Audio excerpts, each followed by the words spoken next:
The Sony Alpha 7R VI is here. I've been testing the camera for a week now. Street photography day and night, portraits, wildlife, and of course I tested all the new video features this camera has to offer. Let's get into it. This is not just a simple upgrade, this is a whole new system. And at the core of the system is a fully stacked 66.8 megapixel sensor, offering up to 16 stops of dynamic range. So this is now the highest resolution fully stacked sensor on the market. So what it means in real-world use is versatility. Whether you're shooting landscape, portraits, or action, this camera can handle it. You get blackout-free 30 frames per second with pre-capture using the electronic shutter, which is perfect for wildlife and sports. And we are talking 14-bit RAW files with a buffer of around 150 RAW images or 215 JPEGs, all backed by super fast autofocus and AI subject recognition. Now, if you're familiar with Sony autofocus, you know that it's fast and precise. But this camera actually goes a step up and lets you customize autofocus even more, even down to microfocus boxes for smaller subjects. I tested it in a variety of conditions: harsh lighting, soft light, portraits, wildlife. Across the board, the performance was consistent. Once the autofocus locks onto the subject, it sticks. The tracking feels intelligent, fast, and reliable.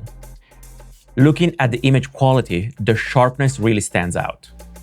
With 66 megapixels, you have so much room to crop and reframe. You can essentially create multiple compositions from a single shot. The 16 stops of dynamic range also give you a ton of flexibility in post. You can recover details from both shadows and highlights and create a well-balanced image, even in challenging lighting conditions. And when you zoom in, you really start to appreciate the autofocus accuracy. Knowing you can trust your focus lets you concentrate on what matters: your composition, your subject, your lighting. It just makes shooting more fluid and efficient. Now, traditionally, the R series was never focused too much about video, but that's changing here. The video performance has taken a big step forward. You now get 5-axis in-body stabilization, rated up to 8.5 stops, with improved gyro data, helping stabilize the footage at a pixel level. You can shoot 8K at 30p and 4K 120 frames with full pixel readout.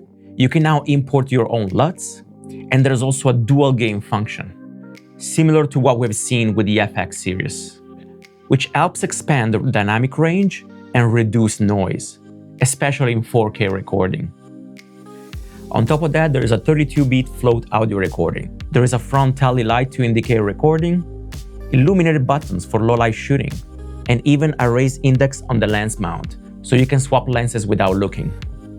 The mode dial has also changed. Instead of a limited number of custom modes, you now get up to 10 customizable shooting presets. The 4-axis LCD is still the same, and I'm glad, because why change something that works perfectly? But they added a vertical UI, which makes shooting in portrait orientation much more comfortable, so you don't have to tilt your head to read the settings. The EVF is brand new, which is significantly brighter than the previous generation. For landscape shooters, of course, you still have the pixel shift multi-shooting, but this camera is allowing you to combine up to 16 raw images into a massive 265.8 megapixel file. Connectivity is another strong point. You get 6 GHz Wi-Fi and dual USB-C ports, one for high-speed 10 gig data transfer and the other for power delivery. You can also stream directly from the USB at up to 4K 30 frames per second. An unexpected upgrade is definitely the battery.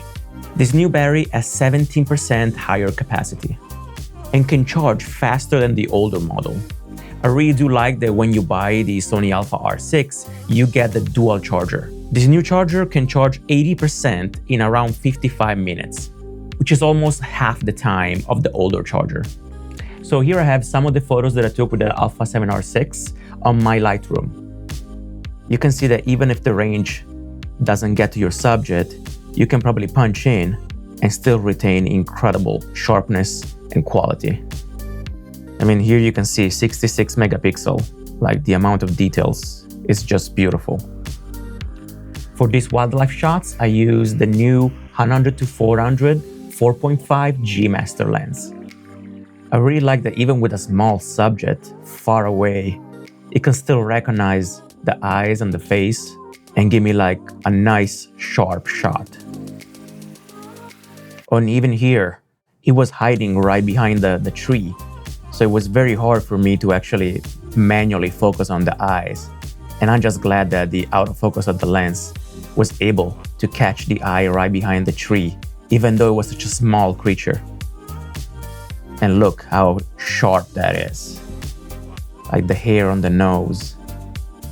And is actually putting in focus the closest eye. That's pretty impressive. I really like the colors and the dynamic range on these shots under the cherry tree. And this is with very minimal post-production, but you retain information in the highlights and in the shadows as well. Or a night in Times Square, which is one of the worst places probably to shoot and keep exposure of all the screens and the people. Yeah, even like an image like this, you have information on the screens, you have information down on the street level.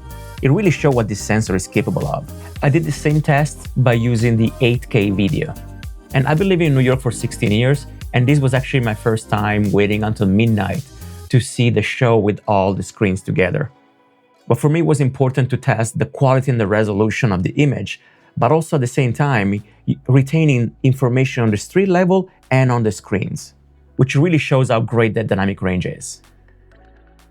I shot the street artist both in video and photo, again to show how versatile the camera is. And then I play with shutter drag.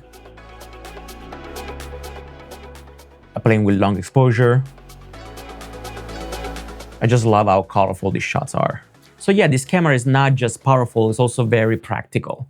It's about resolution, speed, and reliability all in one body. You can also see the combo with the 100-400 G Master zoom creates incredible wildlife images because you're combining that fully stacked 66 megapixel sensor with that 400mm sharp G Master glass.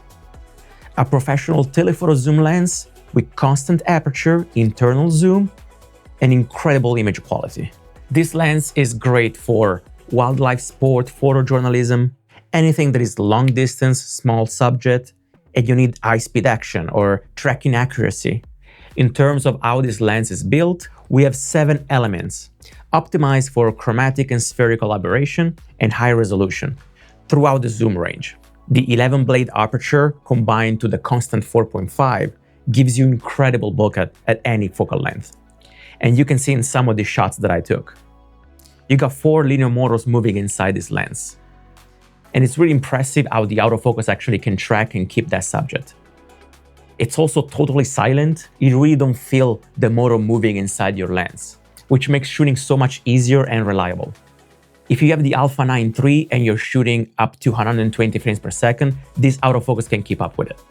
I've been using for video hand holding, and you can see how stable it is and how smooth the autofocus performs. And this new system makes this lens 3 times faster than the older model for autofocus. You can apply filter on this lens in 2 different ways. On the front, you actually have a 95mm thread, or here close to the mouth, you can drop in the 40.5mm filters. And it weighs 1.8 kilo, which is around 4 pounds. Here I want to show you some of the control that you have on the lens. You have a tripod coloring that you can also select the way that you can click or switch. You can adjust the smoothness of the focus ring. You have 4 focus buttons, and of course, focus mode switch, full-time DMF switch, focus range limiter, the steady shot switch, and a steady shot mode. After using it for a little bit, what I really like is also the throw of the zoom that is very short. I also love that, for example, if you're shooting sports or wildlife on a safari, you can still apply your teleconverters on it. I gotta say that this lens is not something that you can just put in your backpack and say, maybe I'll use it. It's something that if you're bringing with you, you're definitely using it. Thank you, Sony, for loaning me the Sony Alpha 7R VI and the 100-400 4.5 G Master. If you have any question, please leave it in the comment below, subscribe to Adorama TV, and I'll see you next time.